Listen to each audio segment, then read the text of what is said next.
Bonjour à tous et bienvenue sur la chaîne de papier et de rêve. Je suis Ursula et aujourd'hui je vais peindre avec vous des baies d'automne.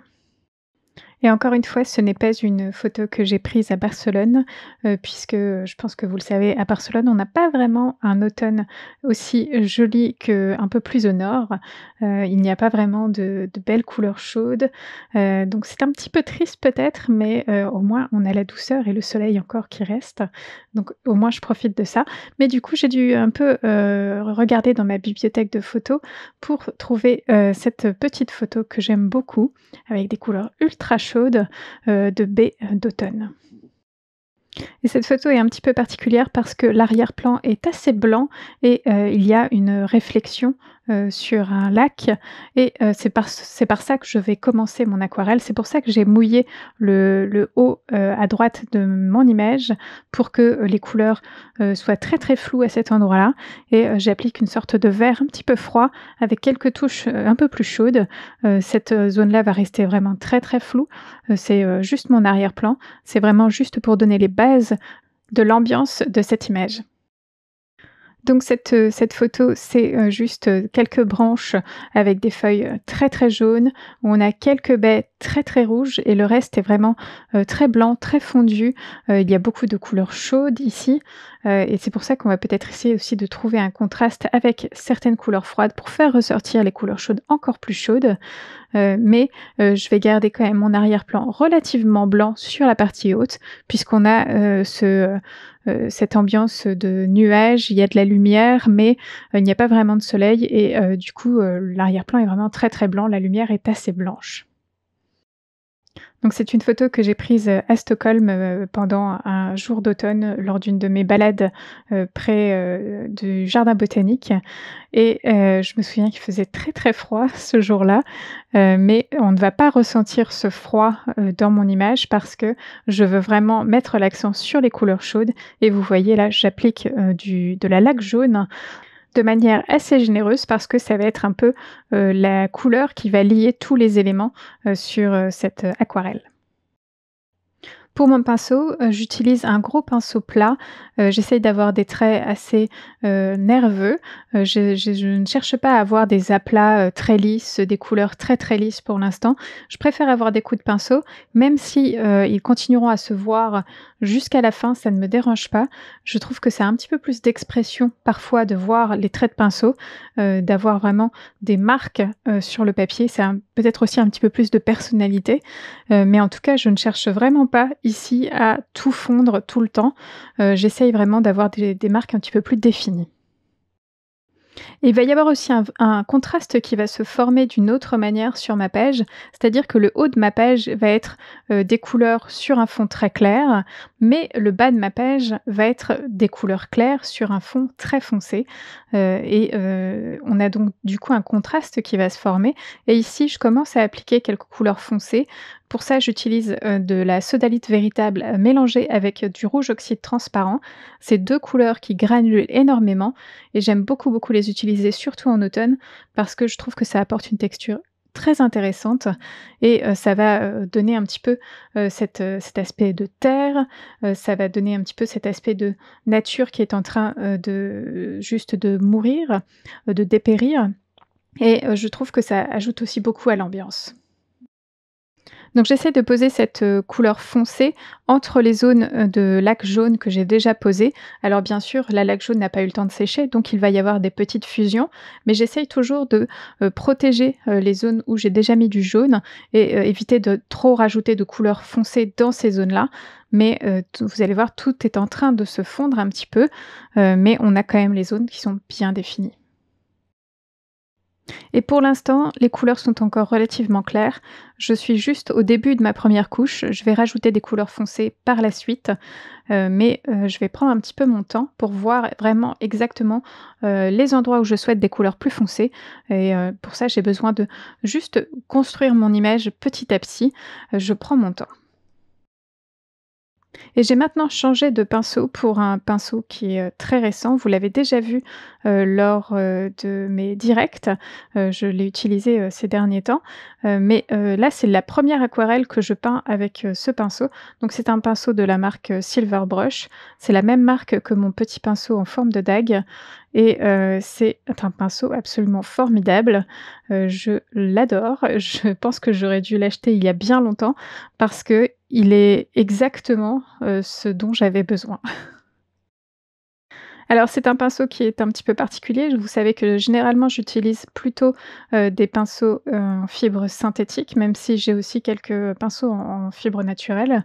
Mais, ces derniers temps, je privilégie les fibres synthétiques et la marque Silver Brush ne fait pas, de pinceaux juste synthétiques. Elle propose des pinceaux avec un mélange de fibres synthétiques et naturelles, ce qui fait que le pinceau, garde énormément d'eau, à l'intérieur de ses poils, mais il a quand même une certaine, un certain ressort qu'a les pinceaux, en synthétique. Donc c'est vraiment la parfaite combinaison entre les 2 fibres et je pense que c'est, en grande partie pour ça que je l'aime autant. Donc pour continuer cette aquarelle, j'ajoute toujours, mon mélange de sodalite véritable et de rouge oxyde transparent. Par moment, il y aura un petit peu plus de sodalite dans mon mélange et d'autres moments, il y aura un petit peu plus de rouge oxyde transparent. J'aime toujours varier mes couleurs pour qu'elles soient vraiment très variées et que, il se passe quelque chose sur mon image et par moment, je vais aussi ajouter un peu d'indigo et de jaune dans mon mélange pour avoir un ton un petit peu plus vert. Alors ça ne sera jamais un vert, vraiment vibrant, un vert pomme. Non, là je privilégie des verts kaki, des verts qui se rapprochent beaucoup de la couleur de la terre, parce que je veux des couleurs, un petit peu neutres, un petit peu éteintes en fait, pour mettre en valeur ce jaune et vous voyez qu'au fur et à mesure que j'ajoute des couleurs plus foncées et un peu plus éteintes, un peu plus de terre, le jaune, la laque jaune que j'ai posée au début se voit un petit peu plus, elle ressort un petit peu plus et donc c'est pour ça que j'aime avoir ce contraste de couleurs très, très vives avec des couleurs un peu plus neutres à côté. Mais alors pour le moment, il manque quand même dans mon image, la star de cette aquarelle, les baies. Pour l'instant, elles ne sont pas encore présentes et peut-être que c'est un petit peu étrange d'avoir attendu, pour les placer. Mais je voulais avoir une meilleure idée de ce que j'avais autour avant de mettre les baies et comme je sais que je voulais mettre du rouge, très puissant, ça ne me faisait pas peur d'avoir déjà de la couleur en dessous, c'est parce que je savais que ce rouge allait se voir de toutes les manières. Donc aujourd'hui, j'utilise, de l'orange de Pyrrole transparent, pour le rouge. Alors je sais que c'est une couleur qui s'appelle orange, mais je peux vous garantir que pour moi, c'est du rouge. C'est un rouge très, très chaud et du coup, ça fonctionne vraiment très, très bien avec la laque jaune et juste en une couche, on a déjà une présence incroyable avec ce rouge et quand on ajoute une deuxième couche, eh bien, c'est absolument parfait.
Alors j'ai commencé à ajouter un petit peu plus, de forme, de mouvement dans mes feuilles et pour ça j'utilise toujours la laque jaune bien sûr, mais parfois je vais lui ajouter un petit peu de rouge d'oxyde transparent pour lui donner ce côté un petit peu plus chaud, un peu plus orangé.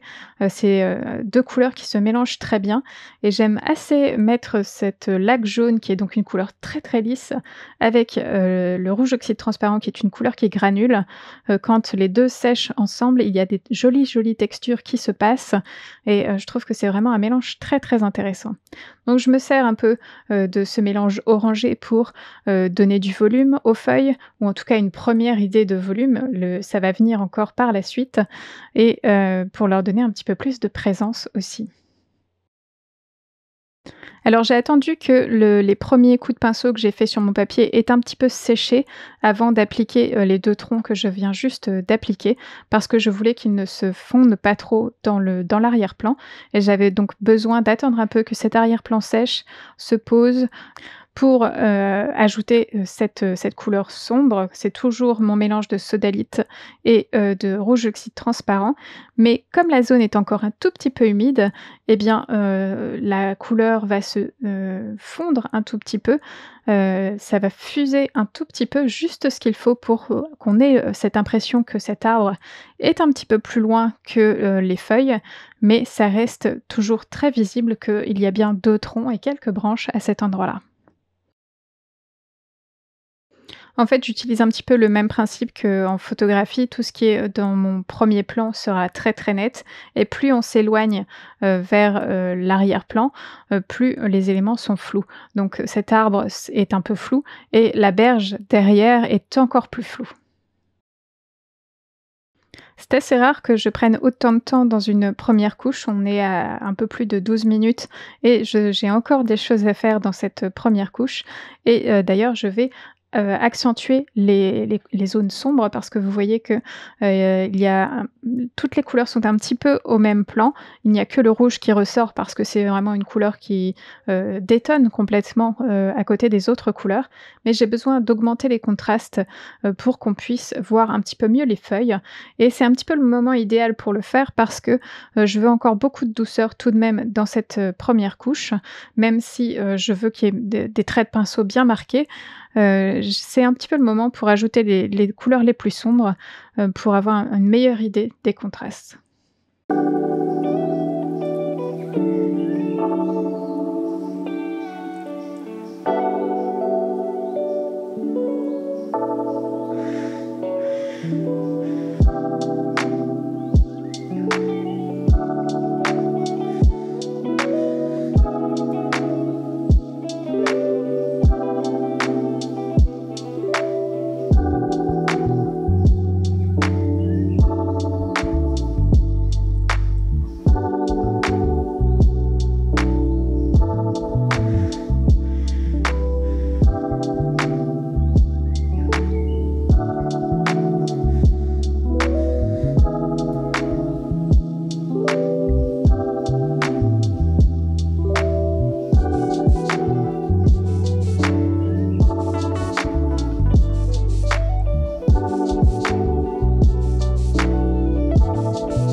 Alors j'ai augmenté les contrastes, clairs, sombres, mais il y a aussi un autre contraste que j'ai envie d'augmenter avant de laisser sécher, c'est le contraste chaud-froid.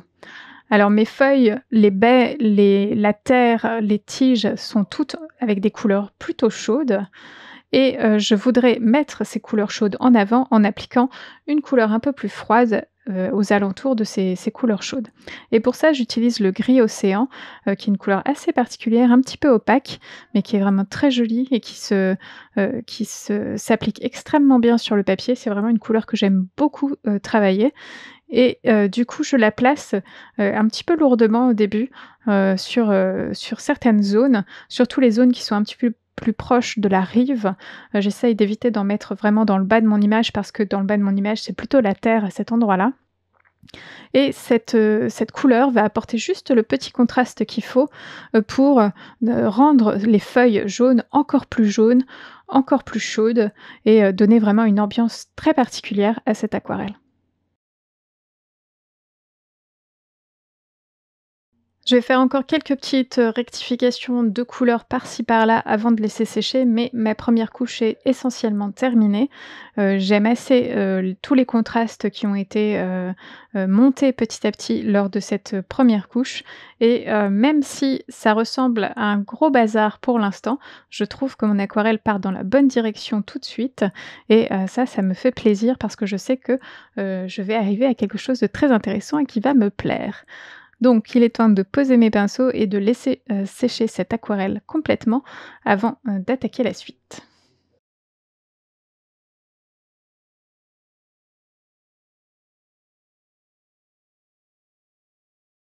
Alors pour cette seconde couche, la première chose que je veux faire, c'est, mettre un petit peu plus de définition, dans, les feuilles qui se trouvent vers le bas de mon image.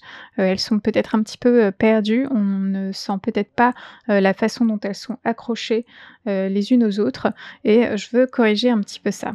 Et pour ça, j'utilise principalement le rouge oxyde transparent. Parfois, je vais ajouter un petit peu de sodalite, pour, le ternir, ce rouge transparent, lui donner un côté un petit peu plus marron et moins, rouge, et je vais peindre en négatif autour de ces feuilles pour trouver leur définition, pour, trouver un petit peu les formes, de ces feuilles parce que pour l'instant c'est assez flou, mais on va les faire apparaître petit à petit. Et pour cette partie-là, j'ai encore envie de vous parler du pinceau que j'utilise aujourd'hui, ce pinceau Silver Brush, rond, qui est assez gros et c'est une petite merveille parce que lorsque je veux faire un trait très, très fin, c'est tout à fait possible et lorsque je veux faire un gros aplat très vite, c'est aussi possible et ça, c'est, grâce au mélange de fibres de ce pinceau. Ça me permet vraiment d'avoir une pointe extra fine, qui a, suffisamment de ressort pour ne pas s'écraser tout de suite, lorsque je l'applique sur le papier et je peux avoir des traits vraiment très, très fins et du coup, c'est un pinceau très intéressant parce qu'il me permet, d'être assez expressive et de l'utiliser de plein de manières différentes, sans avoir à changer de pinceau, en fait, en cours de route. Je peux vraiment l'utiliser sur une longue période de temps et d'ailleurs, je pense que je vais utiliser que celui-là cette fois-ci. Vous avez vu que sur le côté, j'avais prévu d'autres pinceaux, mais finalement, j'ai utilisé que mon pinceau carré et ce pinceau-là parce qu'il se suffit totalement à lui-même et j'arrive à faire tout ce que je veux avec.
Donc je continue à construire les contrastes dans cette aquarelle. Vous avez vu que, elle a séché extrêmement plus clair que ce que j'avais prévu, donc j'ai besoin de rajouter, un petit peu plus de couleur, un peu plus de contraste pour vraiment qu'on sente bien, ces feuilles très claires sur un fond sombre, mais avec un peu de temps, je vais y arriver, il y a pas de problème.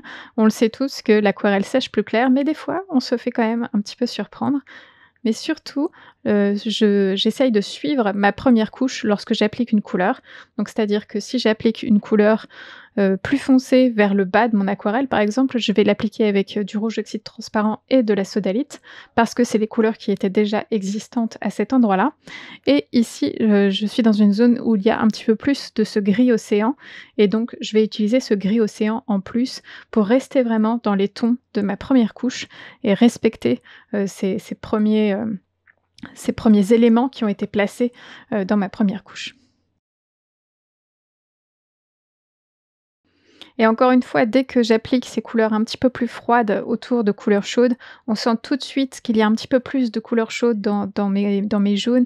On sent tout de suite que le contraste augmente et que, du coup, l'ambiance est encore plus, tournée vers cette après-midi d'automne avec vraiment ces couleurs très, très chaudes, même s'il faisait vraiment très froid dehors. Lorsque j'ai peint cette partie de mon aquarelle, je me souviens que j'avais beaucoup, de problèmes à atteindre ce que je souhaitais pour cette zone-là, parce que, c'est un sol couvert de feuilles à cet endroit-là, mais c'est très, très flou parce que c'est en arrière-plan. Ce sont vraiment les feuilles et les baies qui sont, très, très nettes sur ma photo et je voulais retrouver un petit peu le même effet et j'étais toujours un petit peu déçue parce qu'à chaque fois que je rajoutais, de la couleur à cet endroit-là, dès qu'elle commençait à sécher, elle devenait beaucoup trop claire. Mais à force d'ajouter des couches et surtout en essayant de ne pas, déplacer les couches du dessous lorsque j'en appliquais une couche, au-dessus, j'ai réussi quand même à, obtenir des couleurs assez sombres à cet endroit-là, qui en plus vont faire encore plus ressortir les feuilles bien sûr, puisque les feuilles sont beaucoup plus claires. Alors, il est temps maintenant pour moi d'appliquer un petit peu plus de détails dans la partie supérieure, de mon aquarelle. Il y a une jolie branche avec quelques feuilles, sur ma photo d'inspiration et je veux, la retrouver et donc du coup, j'applique, ces feuilles en me servant vraiment de la forme de mon pinceau et encore une fois, c'est un pinceau formidable pour faire ça. En utilisant un mélange de lac jaune et de rouge oxyde transparent, j'arrive à avoir vraiment ces feuilles très, très légères, avec des formes assez naturelles et vous allez voir que je vais utiliser une petite astuce pour les rendre un petit peu plus vivantes, mais pour l'instant, je cherche surtout leur forme avec mon pinceau.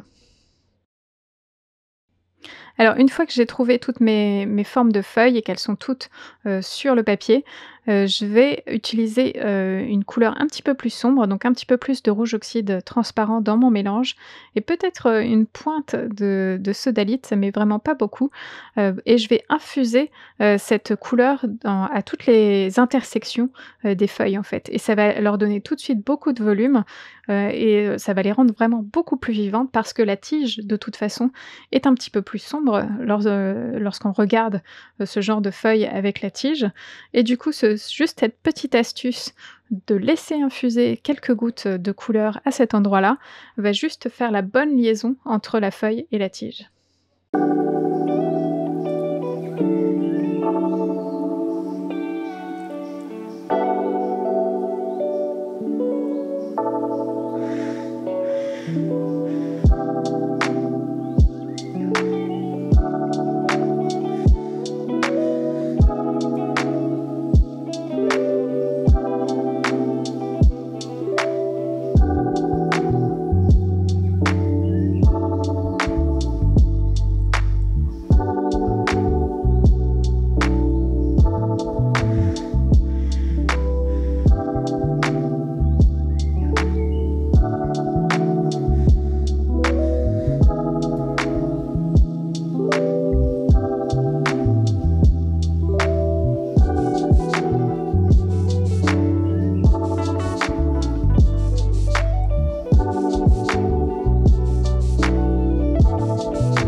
Alors j'ai continué à ajouter, quelques petits détails sur les feuilles, à salir un petit peu, ces feuilles pour leur donner, l'impression elles sont encore un peu plus sur, la pente du dépérissement.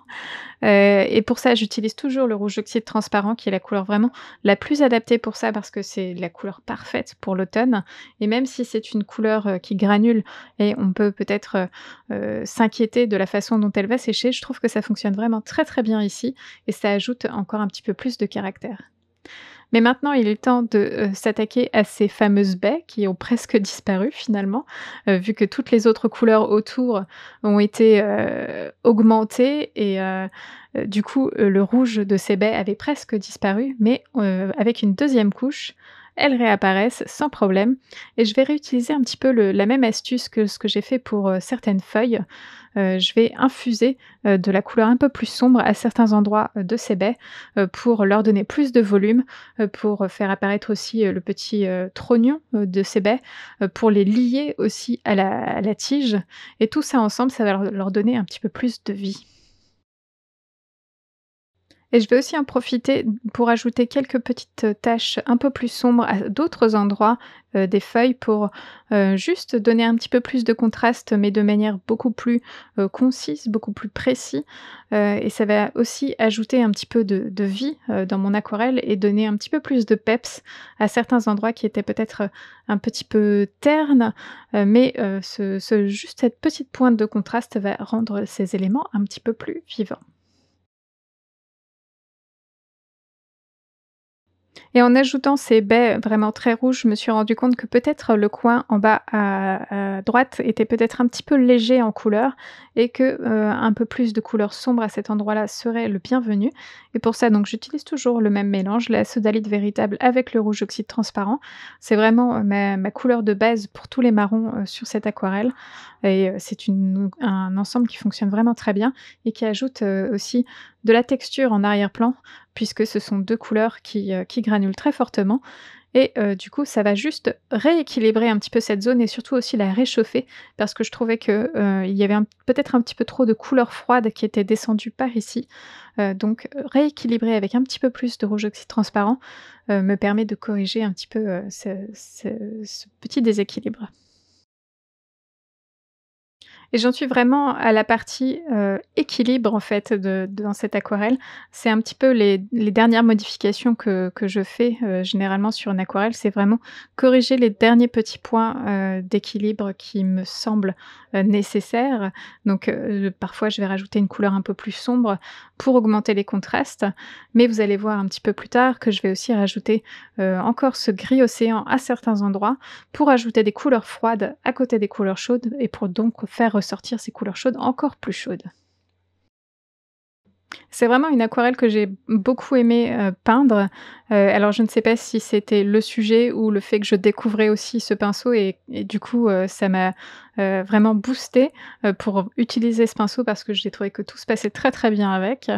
Mais je me souviens que j'avais déjà peint ce même sujet, mais pas à l'aquarelle.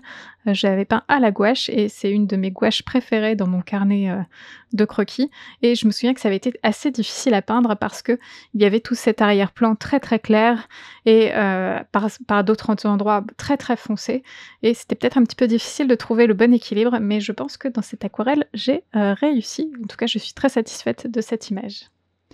Et cette vidéo est à présent terminée. Merci de l'avoir regardée jusqu'au bout et j'espère qu'elle vous a plu. N'hésitez pas à aller jeter un coup d'œil sur le blog pour plus d'informations sur cette image. Et bien sûr, dites-moi ce que vous en pensez dans les commentaires. À bientôt.